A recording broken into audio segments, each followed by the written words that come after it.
Le développement de l'économie circulaire répond à la fois à une exigence environnementale, ça a été dit, mais également à une aspiration de la société qui entend mieux et moins consommer. C'est donc un enjeu majeur pour notre collectivité d'accompagner ce mouvement de fond. Dans le plan que vous nous présentez, nous partageons naturellement le souhait de faire de l'économie circulaire une politique transverse des politiques publiques. Et parmi les 15 chantiers, nous nous réjouissons de 2 sujets notamment que nous appelions de nos vœux et qui ont été repris. C'est d'abord la question des déchets de chantier.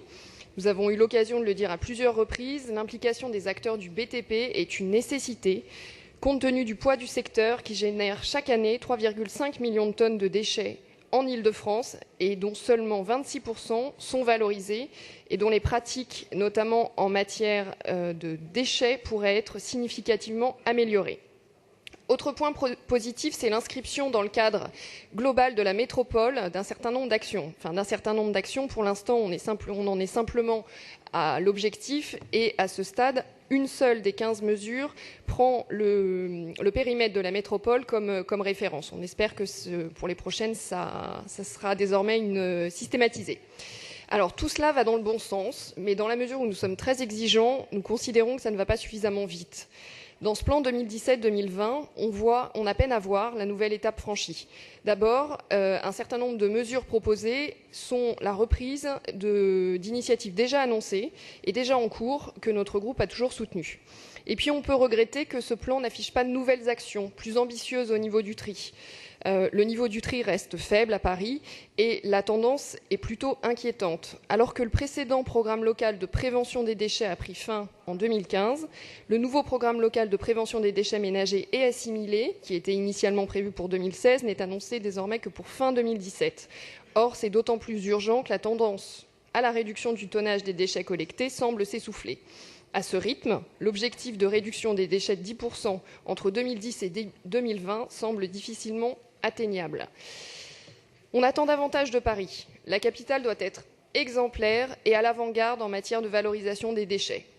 Or, aujourd'hui, pour beaucoup de Parisiens, il est encore trop compliqué de contribuer concrètement à l'économie circulaire, alors que la volonté existe. Il faut donc accompagner ce mouvement et faciliter l'action de chacun. Alors cela passe d'abord par la création d'équipements de proximité. C'est en allant au plus près des Parisiens que l'on augmentera réellement le niveau du tri. Une ressourcerie-recyclerie par arrondissement d'ici 2020, c'est bien, mais il faut aller davantage et plus vite.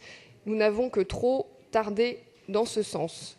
Il faut des espaces de tri plus nombreux et ça doit être un objectif à très court terme pour faciliter le recours au tri.